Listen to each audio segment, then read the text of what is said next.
Hello and welcome back to the pub. I'm the Gaff Major, and this is Wales Weekly. Wales Weekly is the weekly news live stream, I guess you could say now, which covers news of World of Warships Legends of the week, past, present, and future.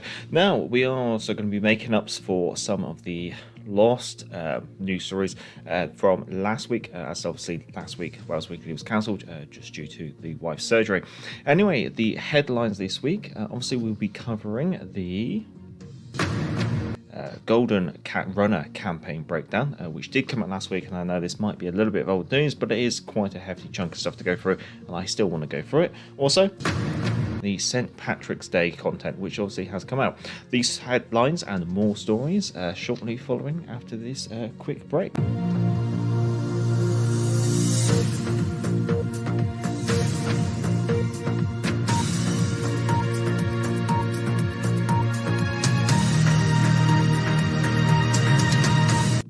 So, on to the main story this week. We have the Golden Runner campaign, which obviously, as you can see, will be providing us with this summons if you so wish. Anyway, the link to the breakdown is going to be down in the description if you wish to read along the blog post or catch up with it yourself.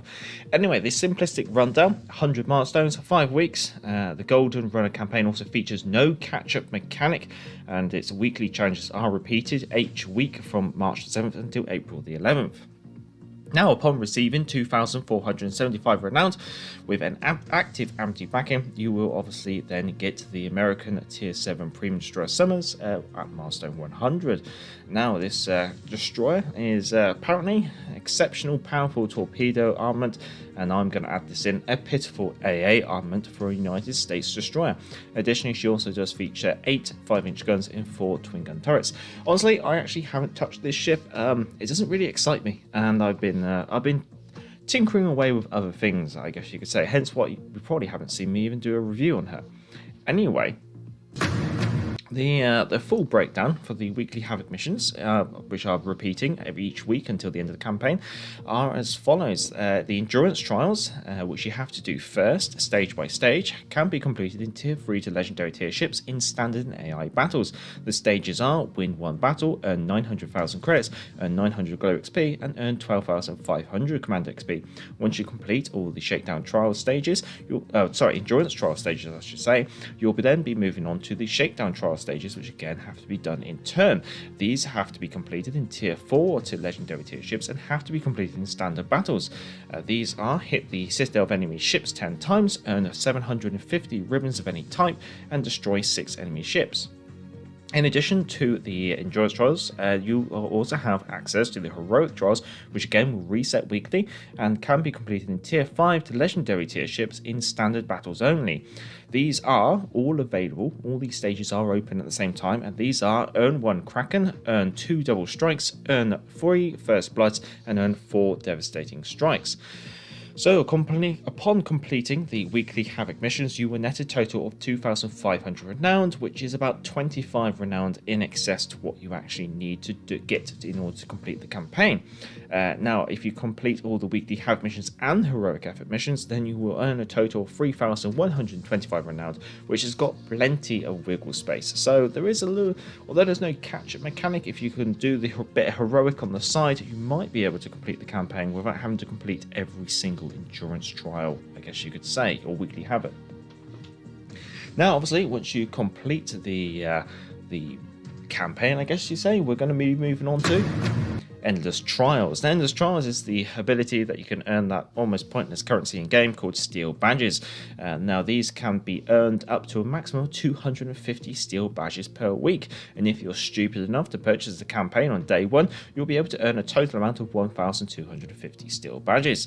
Note, it's 25 renown per milestone after you complete the campaign, and each milestone rewards you a pitiful amount of 5 Steel Badges. Now, obviously, in order to earn the renown for the post campaigns, endless trials, like I should say. You've got two things. You've got daily trials and weekly trials. Now, the daily trials have to be completed in standard or versus AI battles in tier 3 to legendary tier ships, and these are earned the following amounts of XP: 2,500, 5,000, 7,500, 10,000, 12,500. So basically just incrementally increasing stages. For the weekly trial, you will have to do the following: earn 21,000 XP, 21,000 Commander XP, 2.1 million credits, 3,000 Globe XP, and 12,000 base XP.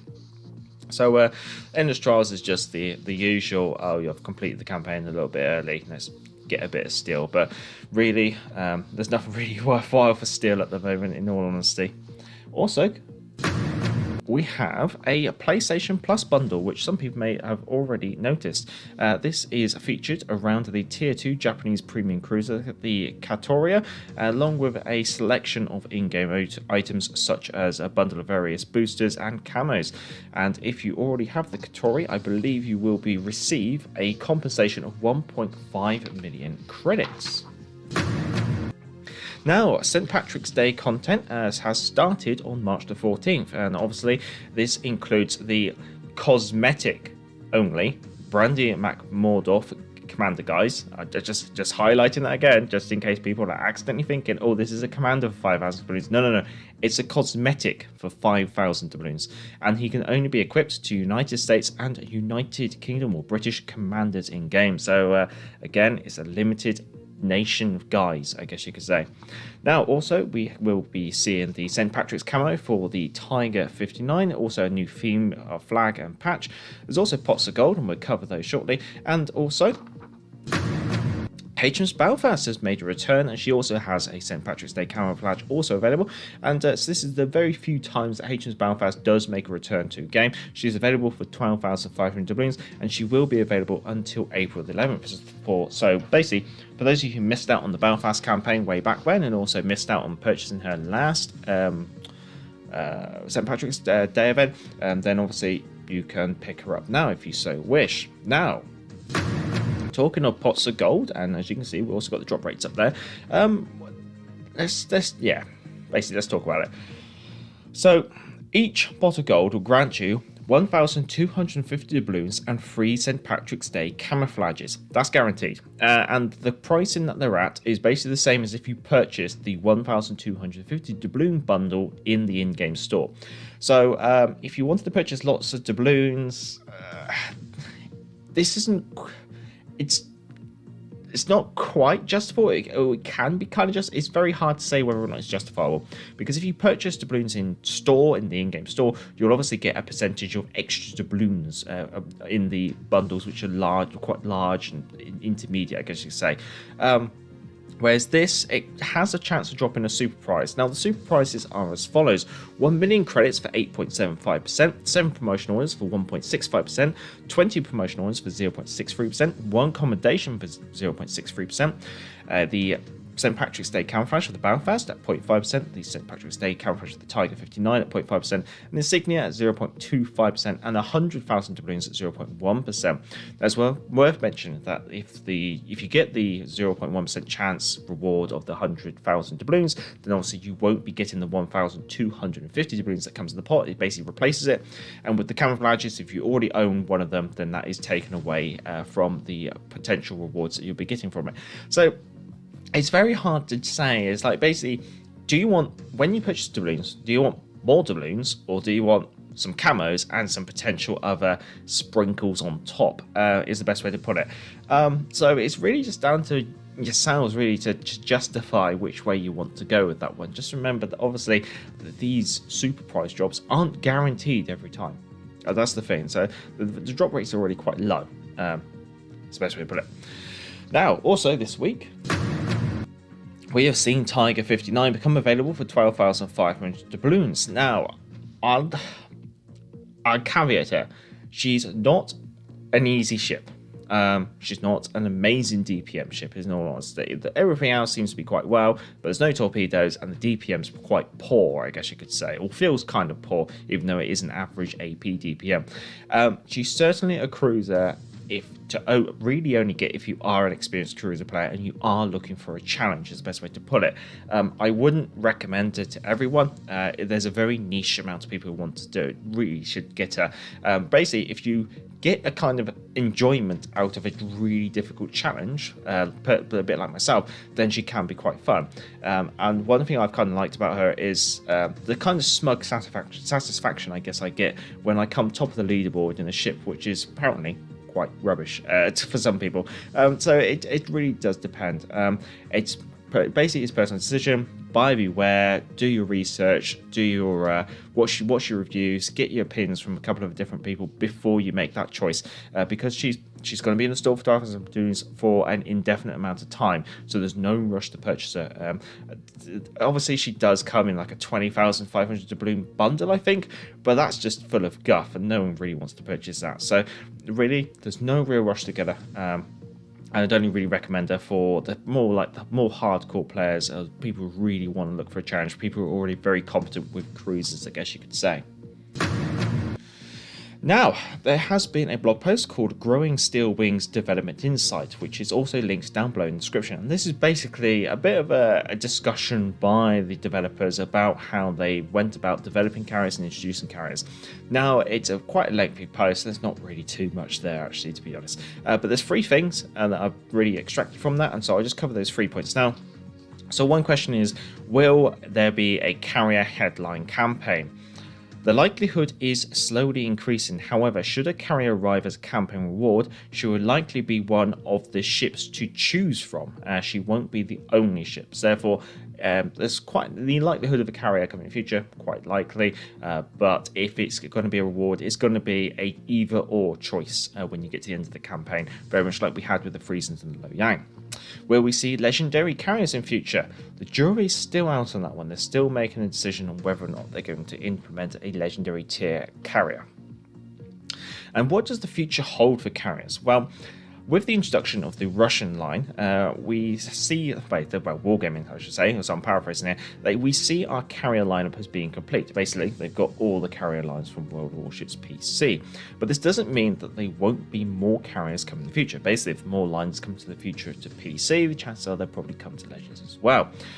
Rather, they say, on the contrary, they do have plans for introducing more premium carriers. Of course, we've only got 2 in the game, I think, and as well, possible campaigns featuring carriers and bureau implementations as well. So like we have with the Karga, we might see more carriers coming to the bureau.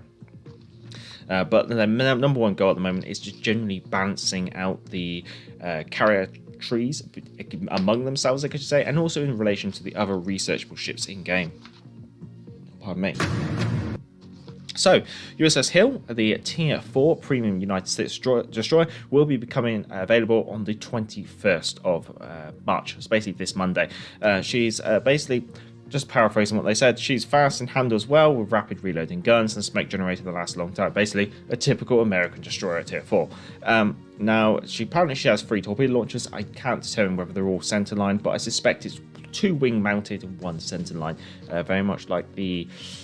isn't the Mahan? Yeah, I think the Mahan, yeah. So it's probably an interesting little ship. We'll have to see when we obviously get to test her next week. Now, obviously, Hot Wheels, or should we call it Not Wheels? Now, we're talking about the April Fool's event here. It's understood that the Hot Wheels collaboration with Wargaming has been postponed indefinitely due to current ongoing world events, is the best way to put it, as nicely as possible. It's also understood that it was intended that the April Fool's event was supposed to be in relation to the Hot Wheels content or the Hot Wheels collaboration, I guess you could say. Potentially whether this was like some kind of glorified battle mode, maybe a race mode. I mean, there's a couple of possibilities. You kind of got to think, what's Hot Wheels do? Well, mostly it's cars doing loops and things like that. So maybe ships racing would make sense, I guess you could say. And also, it has been spotted in game that there was going to be a event currency, so earning things like that. So it's interesting to see that it kind of was implemented when the patch dropped. There were some hints of it there, but of course, it's kind of been pulled. So what does this really mean? Well, considering the short notice of the postponement of the collaboration, where are we going to be going? Could we see a continuation of maybe this kind of like racing or battling mode that they had already intended with Hot Wheels, but maybe it's going to be distance from the collaboration? Maybe they're going to rebrand it, change it a bit, maybe change the map or something, use that development, or potentially maybe the development time is too short. If the development time is too short, they probably still want to commit to doing a April Fool's mode. So it means more than likely, if they can't rehash the one that they have developed into some form of game mode that is not in collaboration, then what they might do is they might bring back one of the other previous modes that we've had, also probably known better as Ducks, but I like to call it the Bathtub Deathmatch. But also maybe we might see a return of the motion sickness inducing Stellar mode, which was questionable at best, but there could be some other modes as well. We've seen, maybe we could see a return of maybe Rust and Rumble from the Halloween series that we had recently, or something like that. So there's a couple of different options that they might reinvigorate, because reinvigorating a mode is going to take minimal development time, especially something that they might want to do, considering the very short notice that they had with the Hot Wheels collaboration being postponed indefinitely. Now, this was some rather short notice news, literally only came up when I was doing my notes earlier. There's going to be a new Prime Members bundle coming available. This includes 10 St. Patrick's Day camouflages, 2 big crates, and 10 Type 4 camouflages. Basically, lots of camouflages. And that is all the news. As always, I'd like to say, down below, there's a news bar. When I'm streaming this, you can obviously shout it in the chat if you want anything to appear maybe next week. Also, you can shout out in Friday's chat on when we live stream World of Warships Legends. But also, if you're watching this after the event, then obviously there will be a pinned post down below where you'll be able to comment and also basically make a comment regarding what you'd like to see in the news bar. As you can see, most of it is dad jokes. Hope you enjoy is the best way to put it. But yeah, if you obviously have enjoyed the news, feel free to give it a thumbs up, and enjoy this content, feel free to subscribe. We'll be taking a quick short break, and then I'll be covering the channel news and also jumping into the chat.